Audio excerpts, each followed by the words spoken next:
आज तो राजीव जी देखकर हैरान ही हो जाएंगे। रोज तो डिब्बा नौकर ले जाता है, आज जब मैं खुद अपने हाथों से गर्मा गर्म उनकी पसंद का खाना परोसूंगी तो कितना खुश होंगे। अरे बहू, ये क्या इतने सारे व्यंजन? घर में कोई मेहमान आ रहा है क्या दोपहर को? अरे नहीं मम्मी जी, मैं सोच रही थी आज राजीव जी और पापा जी के लिए मैं खुद ही दुकान पर लंच लेकर चली जाऊं। 3 महीने हो गए शादी को, मैंने कभी दुकान देखी हुई नहीं। अपने हाथ का गर्मा गर्म खाना खिला कर आऊंगी। अरे बेटा तू जाएगी? हाँ हाँ मम्मी जी, मैं जाऊंगी ना। देख तेरा मन है तो तू चली तो जा, कोई मना ही नहीं है। पर राजीव गुस्सा ना करे, स्वभाव तो तू जानती है, जरा जरा सी बात पर उसका पारा 7वें आसमान पर चढ़ जाता है। अरे मम्मी जी, इसमें गुस्सा होने वाली कौन सी बात है? भला कोई अपनी पत्नी के हाथ का गर्मा गर्म पनीर और पुलाव देखकर भी गुस्सा होता है क्या? आप भी ना बेकार में डरती है। मैं बस आधे घंटे में खिलाकर वापस आ जाऊंगी। ठीक है बेटा, तेरे खुशी, पर ऑटो जरा ध्यान से देख कर पकड़ना और दुकान के बाहर पहुंचकर राजीव को फोन कर लेना। कोमल बड़े चाव से नए जरी की बॉर्डर वाली गुलाबी साड़ी पहनकर हाथ में टिफिन लटकाए शहर के सबसे बड़े बाजार पहुंची। सक्सेना एम्पोरियम का चमचमाता बोर्ड दूर से ही दिख रहा था। दुकान में गद्दी पर रतन जी चश्मा नाक पर टिकाए बही खाता देख रहे थे और राजीव लैपटॉप के सामने 4-5 नौकरों को आदेश दे रहा था। राजीव जी, तुम यहाँ क्या कर रही हो? वो आपके लिए दोपहर का लंच लेकर आई थी। आज मैंने स्पेशल पनीर लबाबदार केसरिया पुलाव और मखाना खीर बनाई है, तो मैंने सोचा मैं खुद ही ले जाऊं। राजीव कुर्सी से झटके से उठता है और कोमल का हाथ पकड़कर दुकान के पीछे वाले केबिन में घसीटते हुए ले जाता है। तुम्हारा दिमाग खराब हो गया है क्या कोमल? यहाँ क्या तमाशा बना रखा है तुमने? राजीव जी क्या हुआ? मैं तो बस आपके लिए खाना लाने की तुम्हें जरूरत क्या थी? घर में नौकर मर गए थे क्या? या बाजार के सारे रिक्शे वाले हड़ताल पर थे, नौकर से भिजवा देती। पर मैंने बहुत प्यार से बनाया था राजीव जी, सोचा अपने हाथों से परोसूंगी, आपको अच्छा लगेगा। प्यार से बना था? ये टीवी सीरियल और फिल्मी बातें ना, जो पूरा दिन घर में मुफ्त में बैठकर टीवी पर देखती हो सीखती हो, ये मेरे सामने मत झाड़ा करो। तुम्हें अंदाजा भी है मेरी कितनी इंसल्ट हुई है बाहर? इंसल्ट? पति को खाना खिलाने में कैसे इंसल्ट? सब लोग देख रहे थे, सब क्या कहेंगे? सक्सेना जी की बहू और राजीव सक्सेना की बीवी ऐसे झोला टांगकर बाजार में टिफिन ढोती फिर रही है। हमारी कोई हैसियत है कि नहीं इस बाजार में? तुमने जानबूझकर मेरी और मेरे खानदान की नाक कटवाने का प्लान बनाया था ना? अच्छा लगता है घर की बहू यहाँ बाजार में घूम रही है? नहीं राजीव जी, मेरा ऐसा कोई इरादा नहीं था, मुझे तो लगा आप खुश होंगे। खुश होगी मेरे पैर के जूती। उठाकर ले जाओ ये अपना पनीर और पुलाव, मुझे नहीं खाना कुछ। अभी के अभी ऑटो पकड़ो और घर निकलो। आइंदा अगर बिना पूछे दुकान की तरफ कदम भी बढ़ाया तो याद रखना। कोमल भारी कदमों से रोती हुई टिफिन लेकर वापस ऑटो में बैठ जाती है। उसका सारा चाव, सारा प्यार राजीव के झूठे घमंड के बलि चढ़ चुका था। जब कोमल रोती हुई आंखों से घर आई, मैंने कहा था ना बेटा, राजीव का गुस्सा ना बहुत खराब है, डांट दिया ना उसने। मम्मी जी, मैंने तो बस प्यार से खाना बनाया था, उन्होंने तो सब नौकर और ग्राहकों के सामने मुझे इतना सुना दिया, कहा कि मेरी वजह से उनकी नाक कट गई। कोई बात नहीं बहू, दिल छोटा मत कर। आदमियों का दिमाग ना काम दुकान व्यापार के चक्कर में हमेशा गर्म ही रहता है। चल तू थोड़ा आराम कर ले। कोमल अपने कमरे में चली जाती है। तभी शाम को जब रतन जी दुकान से वापस आते हैं और सोफे पर बैठते हैं, जी सुनिए, मैं सोच रही थी राखी का त्योहार आ रहा है, बहुत दिन हो गए, मैं जरा 8-10 दिन के लिए अपने मायके हुआ। भैया का बार बार फोन आ रहा था। मायके जाना है? कौशल्या, तुम्हारा दिमाग तो ठिकाने पर है ना? सुहानी बेटा का कॉलेज चल रहा है, राजीव की दुकान का सीजन है, और तुम्हें इस उम्र में मायके जाने की सोच रही है?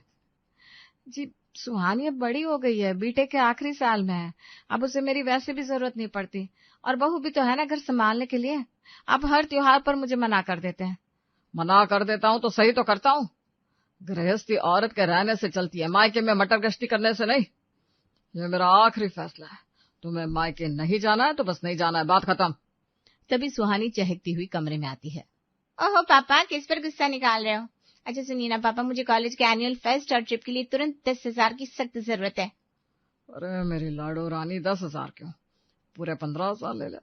कॉलेज में अपनी सहेलियों के सामने कोई कमी नहीं होनी चाहिए सक्सेना जी की बेटी का। ले पकड़ कैश और मौज कर।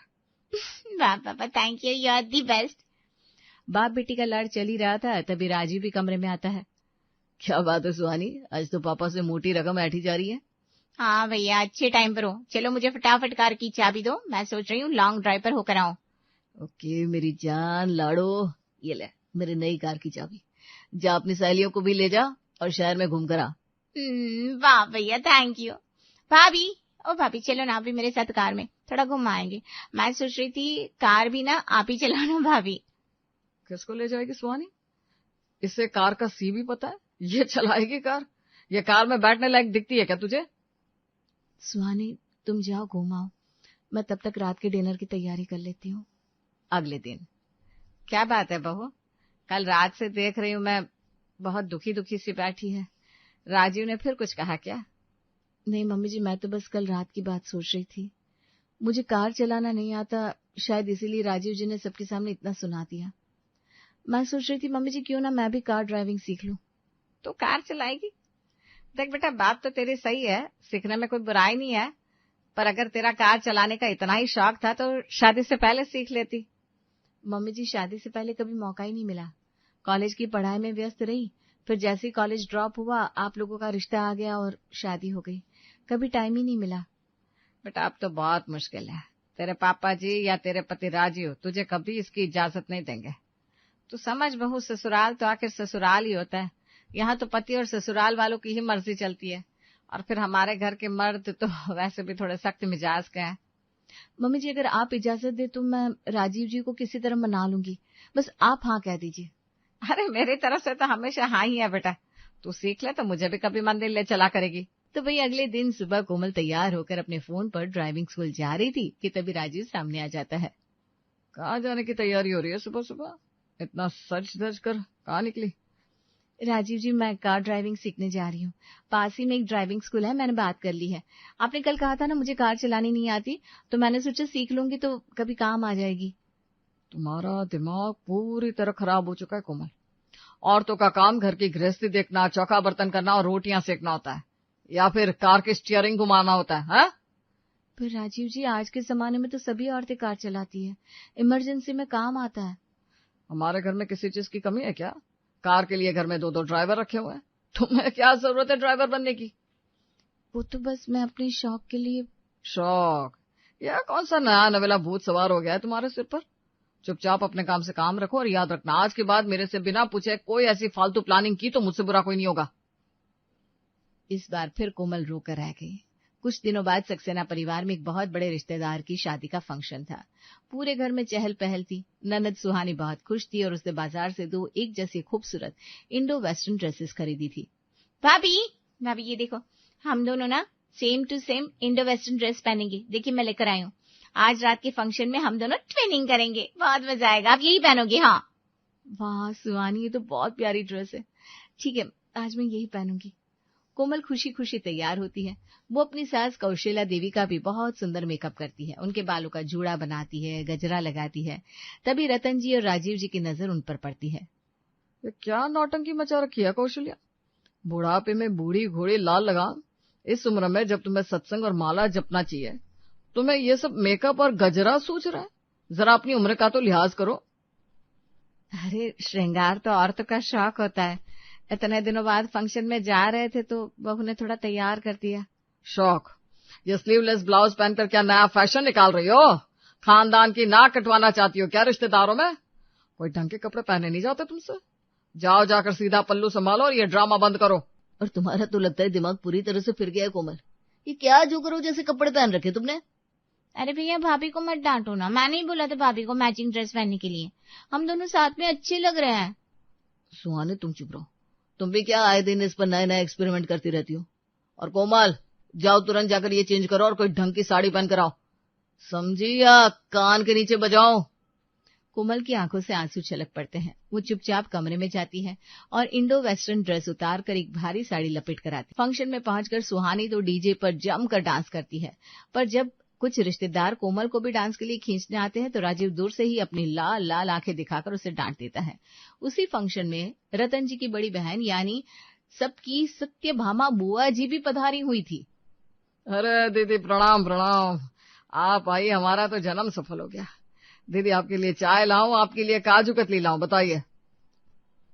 रहने दे रतन, तेरी बीवी कौशल्या तो मुझे देखकर ऐसे मुंह बना रही है जैसे मैंने उसकी जायदाद मांग ली हो। जरा देखो तो ढंग से नमस्ते भी नहीं की।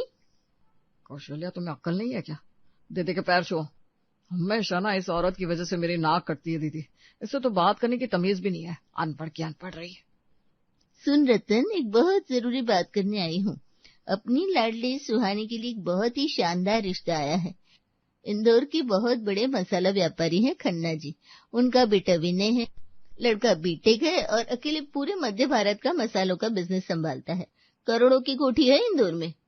अरे वाह दीदी, इंदौर के खन्ना जी, वो तो बहुत बड़े लोग हैं। मैंने सुहानी की फोटो भेज दी थी। लड़का और उसके घर वाले सुहानी को बहुत पसंद कर चुके हैं।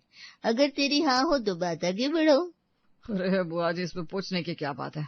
सुहानी तो वैसे भी इंदौर में राज करेगी, हमारी तरफ से हाँ पक्की समझिए। बुआ जी ने बिचौलिए से बात बहुत तेजी से आगे बढ़ाई और सुहानी का रिश्ता विनय खन्ना से तय हो गया।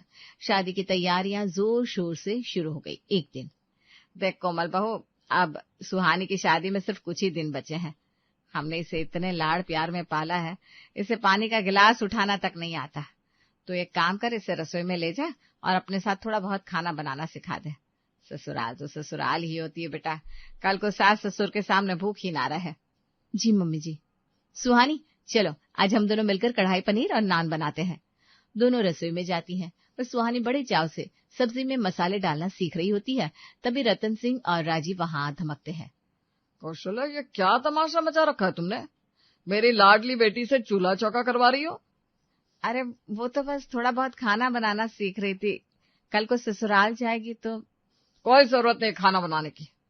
कोमल बहू, तुम्हारा दिमाग खराब था या तुम्हारी बुद्धि पूरी तरह घास चलने चली गई है?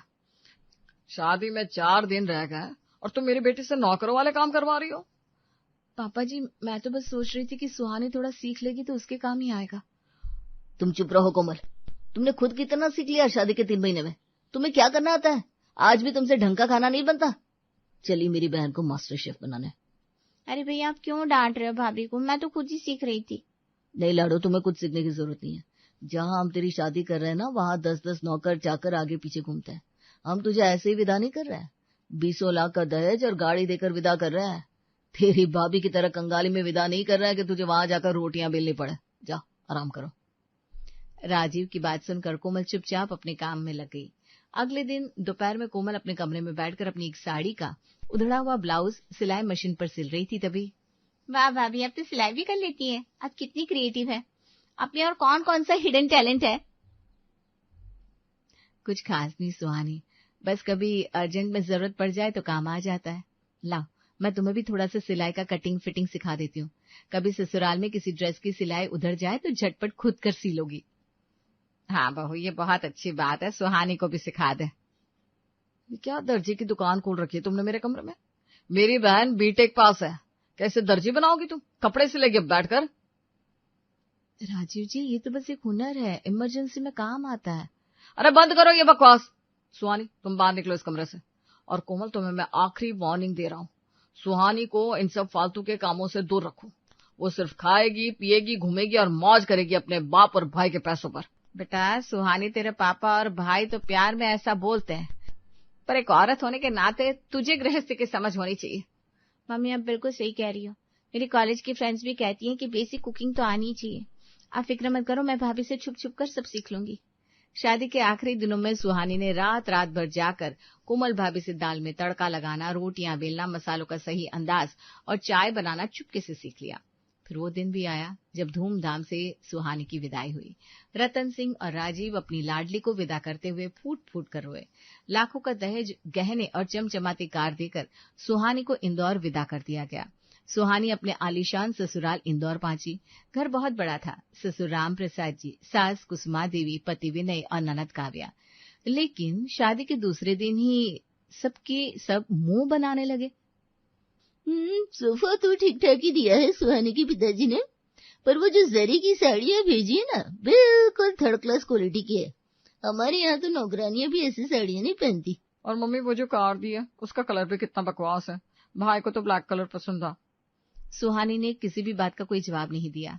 अगले दिन सुहानी की पहली रसोई की रस्म थी। सुहानी ने भाभी कोमल की सिखाई रेसिपी याद करते हुए बहुत ही स्वादिष्ट मूंग दाल का हलवा बनाया और बड़े प्यार से सबको परोसा। उफ, ये क्या बना है? हलवे में तो घी नाम मात्र का और चीनी जरा सी कम रह गई है। क्या तुम्हारे पापा ने तुम्हें हलवा बनाना भी नहीं सिखाया?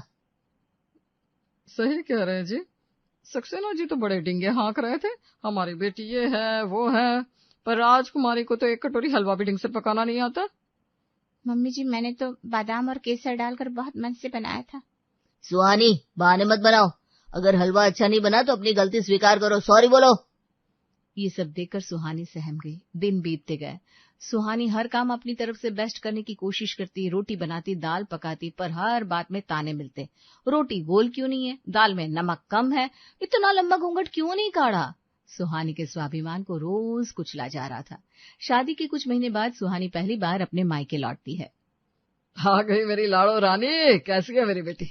बता, सब तुझे प्यार करते होंगे ना? हाँ लाडो, बता, विनय तुझे रानी बनाकर रखता है ना? कुछ तकलीफ तो नहीं दी उन्होंने? सुहानी चुपचाप खड़ी रहती है और अचानक बिलक बिलक कर रोने लगती है। उसकी आंखों से आंसुओं की धार बहने लगी। क्या हुआ सुहानी, तू रो क्यों रही है बेटा? क्या हुआ लाड़ो, किसी ने कुछ कहा क्या तुझे? उस विनय की या उसके बाप की इतनी मजाल कि मेरी बेटी की आंखों में आंसू ले आ। मैं अभी पुलिस में फोन लगाता हूँ, उनके पूरे खानदान को जेल में सड़वा दूंगा। बंद कीजिए ये अपना झूठा गुस्सा पापा। सुहानी, ये क्या तरीका है पापा से बात करने का? तो और कैसे बात करूं भैया? आप और पापा जो मुझे बड़ी बड़ी डींगे हाँकते थे ना, मेरी बेटी राज करेगी, वो सब बकवास था। वहाँ हर दिन हर पर मुझे ताने दिए जाते हैं। मेरी सास कहती है दहेज कम दिया है, मेरे ससुर मेरे बनाए खाने में थूकते हैं, और विनय बात बात पर मेरी बेइज्जती करता है। क्या उनकी इतनी हिम्मत? हमने इतना दहेज दिया है? दहेज से किसी की नीयत नहीं बदलती भैया। वहाँ मुझे हर दिन ताने मिलते हैं कि तुम्हारी माँ ने तुम्हें कुछ नहीं सिखाया। पापा, वो तो भगवान का शुक्र है कि मैंने शादी से पहले भाभी से छुप छुप कर खाना बनाना और घर का काम सीख लिया था। बेटी से बहू बनने की तैयारी मैंने चुपके से कर ली थी, वरना वो लोग तो मुझे भूखा मार देते। तूने काम सीखा था? हाँ पापा, पर सब करने के बाद भी बस बेइज्जती मिलती है। सुहानी, पापा चलो पुलिस स्टेशन। कहाँ चले, क्यों चले? आज जब आपकी अपनी बेटी रो रही है तो आपको बहुत दर्द हो रहा है, लेकिन जब 30 साल से आप मुझे और इस बेचारी कोमल बहू को हर बात पर जलील करते हैं, तब आपका कलेजा नहीं कांपता? राजीव, तो अपनी बीवी को नौकरानी समझता है ना? आज तेरी बहन के साथ वही हो रहा है जो तूने अपनी बीवी के साथ किया है। जैसा बीज तुमने इस घर में बोया था, आज वही जहरीला फल तुम्हारी बेटी काट रही है। अब ये पुलिस पुलिस करके बेटी का घर बिगाड़ने की जरूरत नहीं है, सब तुम दोनों का ही किया धरा है। माँ के शब्दों ने बाप बेटे की आंख खोल दी थी। उन्होंने शर्म से सिर नीचे झुका लिया। कोमल, मुझे माफ कर दो, मैं सच में बहुत नीच और अंधा पति था। मैं अपनी बहन के लिए मान सम्मान मांगता रहा, पर किसी और की बेटी को रोज जलील करता रहा। मुझे माफ कर दो कोमल। राजीव जी, आप अपनी गलती समझ गए, मेरे लिए यही बहुत है। आप परेशान ना हो, हम दोनों मिलकर सब ठीक कर लेंगे। कौशल्या, मुझे भी माफ कर दो। आज जब मेरी लाडो पर बीती तब मुझे समझ में आया कि पत्नी और बहू भी किसी की बेटी होती है। अरे गरिमा, बहू के स्वागत की आरती की थाली तैयार हो गई क्या? जी मम्मी जी, थाली भी तैयार है और सब इंतजाम भी हो गया है। अरे वाह, हमारी बड़ी बहू ने आज भी पूरा घर संभाल लिया है। भाई, गरिमा के बिना तो इस घर का पत्ता भी नहीं हिलता। तो आखिर ये घर मेरा ही है पापा जी, इस घर की एक एक चीज मुझे पता है। और अब तो मायरा भी आ रही है, दोनों मिलकर घर संभालोगी तो मम्मी को भी आराम मिल जाएगा। क्या मेरे रहते? ये घर मेरे साथ नहीं, मेरे हिसाब से चलेगा, फिर चाहे जो आ जाए। मम्मी देखो, हम आ गए। अरे जल्दी जल्दी चलो, बहू दरवाजे पर आ गई है। गरिमा आओ। घर के सभी लोग हर्षित और मायरा के स्वागत के लिए दरवाजे की तरफ बढ़ जाते हैं। मायरा गृह प्रवेश करके घर में आती है और शादी के अगले दिन घर में सब लोग नाश्ते के लिए एक साथ बैठे थे। अरे सुनो सब लोग, आज नाश्ते में क्या बनाया जाए? अरे आज तो नई बहू की पसंद भी पूछ लो। हाँ बहू, बता बेटा, क्या खाने का मन है? मम्मी जी, अगर सबको ठीक लगे तो आज आलू के पराठे और दही का रायता बना लेते हैं। मौसम भी अच्छा है, मजा आ जाएगा। नहीं मम्मी जी, सुबह सुबह पराठे कौन खाता है? हमारे घर में तो पोहा और उपमा ही बनता है हमेशा से। जी मैंने तो बस अपनी राय दी थी।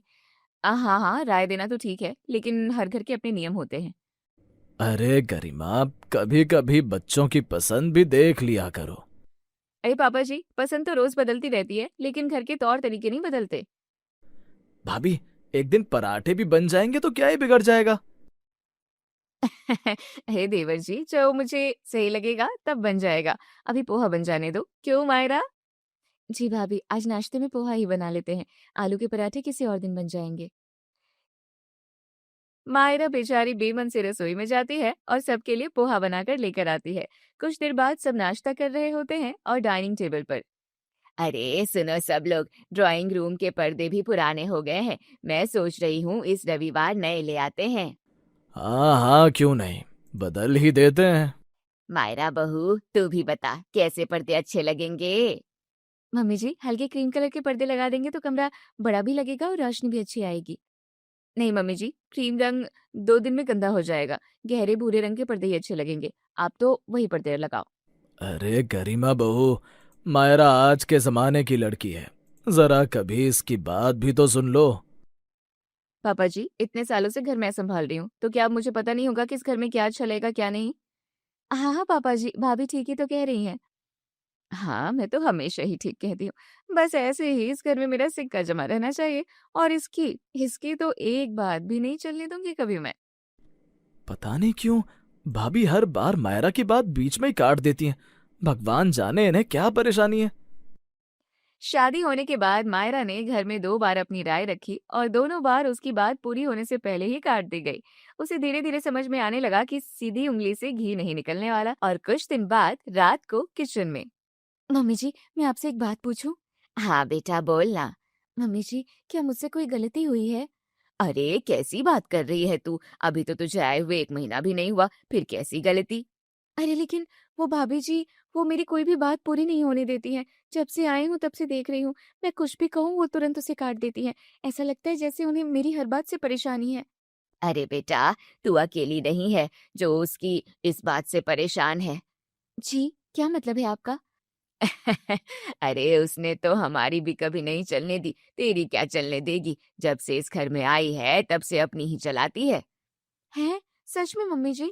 हाँ और नहीं तो क्या, इसकी आदत है, सामने वाला जो कहे उसे काटना ही है। अच्छा, तो ये बात है, लेकिन मैं तो अपनी बात मनवा कर रहूंगी। तू भी कोशिश करके देख लेना, लेकिन मुझे नहीं लगता कि तेरी बात भी ये कभी मानेगी। कुछ भी हो मम्मी जी, लेकिन कोशिश तो मैं जरूर करूंगी, चाहे जो हो। अगर भाभी की आदत मेरी हर बात काटने की है, तो अब यही आदत मेरी सबसे बड़ी ताकत बनेगी। उस रात मायरा के चेहरे पर पहली बार मुस्कान थी। उसे गरिमा को बदलना नहीं था, बस उसकी आदत को समझना था और यहीं से खेल पलटने वाला था। अगली सुबह पूरे घर में नए मंदिर को लेकर चर्चा शुरू हो गई।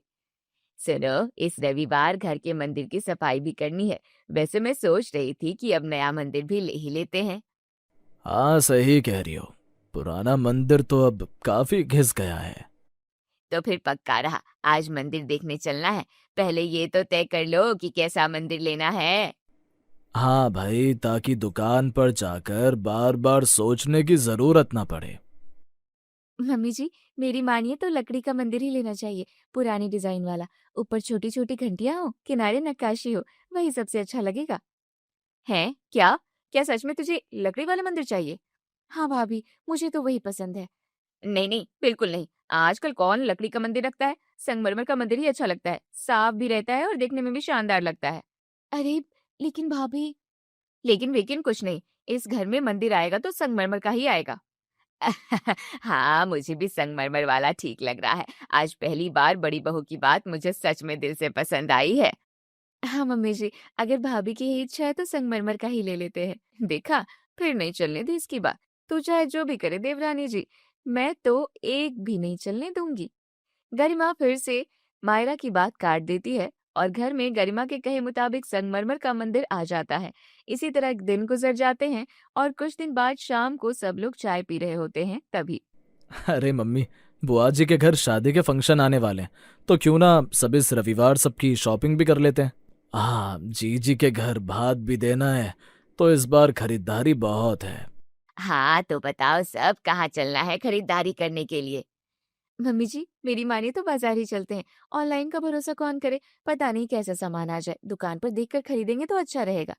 अरे नहीं नहीं, इतनी गर्मी में कौन बाजार जाएगा? अब तो सब ऑनलाइन मिलता है, घर बैठे ऑर्डर करो और सामान घर पर। शॉपिंग तो ऑनलाइन ही होगी। लेकिन भाभी, आपको तो दुकान पर जाकर पसंद है ना खरीदना? अरे मैंने एक बार कह दिया ना, ऑनलाइन ही शॉपिंग होगी तो ऑनलाइन ही होगी। भाभी, इस दिन तो आप ही कह रही थी कि बाजार से अच्छा सामान मिलता है। अरे तो अब जमाना बदल गया है। हाँ हाँ, सही है भाई, ऑनलाइन ही कर लेते हैं। वैसे भी गर्मी बहुत है। ठीक है, जैसा भाभी ठीक समझे। हाँ, अब आई ना लाइन पर। आखिर मेरी बात ही मान ली सबने। गरिमा फिर से एक बार मायरा की बात काट कर खुश हो रही है, लेकिन वास्तव में जैसा दिख रहा था वैसा था भी नहीं कुछ। ऐसे ही दिन गुजर रहे थे और गरिमा मायरा की हर बात को काटने में लगी हुई थी। धीरे धीरे करके रक्षाबंधन करीब आ गया। अरे सुनो, अगले हफ्ते रक्षाबंधन है, घर की थोड़ी सजावट भी कर लेते हैं। हाँ, इस बार घर में नई बहू जो आई है तो थोड़ा घर नया नया सा लगना चाहिए। हाँ हाँ तो मायरा बेटा तू बता कैसी सजावट करें।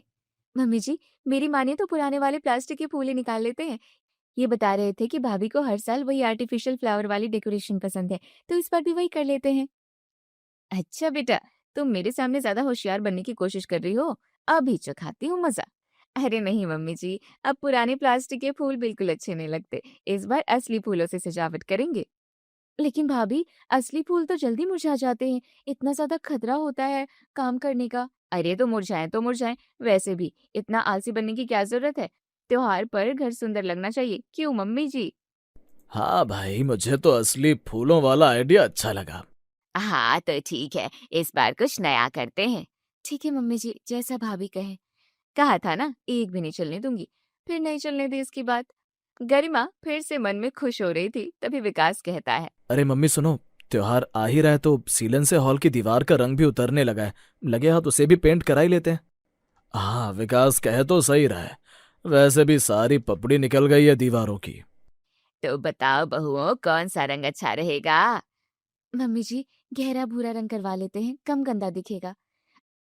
अरे नहीं नहीं, इतना डार्क रंग बिल्कुल नहीं, हल्का क्रीम रंग करवाएंगे, घर खुला खुला लगेगा। जैसा आपको ठीक लगे भाभी। अजीब बात है, मायरा जो बोलती है भाभी उसका उल्टा ही क्यों बोलती हैं। चलो क्रीम रंग ही सही, करा लेते हैं।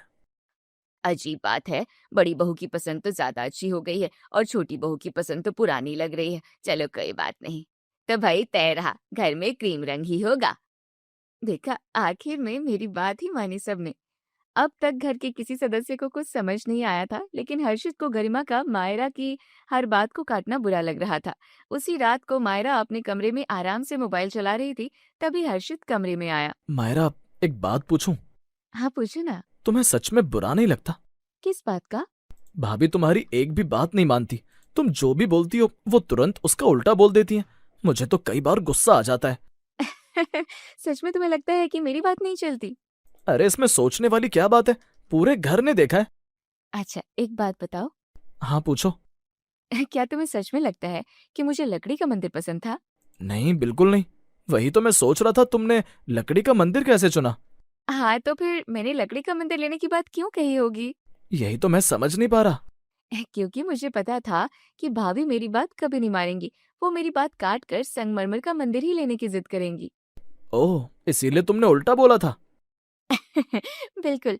और शॉपिंग, तुम्हें क्या लगता है मुझे सच में इतनी गर्मी में बाजार घूमना था? नहीं नहीं, तुम तो खुद ऑनलाइन शॉपिंग की दीवानी हो। इसलिए तो मैंने पहले ही ऑनलाइन जाने की बात कर दी। मुझे पता था भाभी तुरंत ऑनलाइन शॉपिंग पर अड़ जाएंगी। कमाल हो यार, तुम तो मतलब सांप भी मर गया और लाठी भी नहीं टूटी। हाँ तो मैंने एक बात बहुत जल्दी समझ ली थी कि भाभी को इस बात से मतलब नहीं कि कौन सी चीज सही है। उन्हें बस अपनी चलानी है, मेरी नहीं। इसलिए अब मैं वही बोलती हूँ जो मुझे नहीं चाहिए। मतलब भाभी को लगता है कि उनकी चल रही है। और वही हो रहा है जो मैं चाहती हूँ। वाह मायरा, मान गए। बिना बहस के तुमने पूरा खेल ही पलट दिया। हर लड़ाई आवाज उठाकर नहीं जीती जाती हर्षित। कुछ लड़ाइयाँ सिर्फ दिमाग से जीती जाती हैं। सच कहूं, आज तो तुमने मुझे भी अपना फैन बना दिया यार। बस अब ये बात घर में किसी को मत बताना, खासकर भाभी को। अरे बिल्कुल नहीं, नहीं तो उनका सारा रॉ भी निकल जाएगा।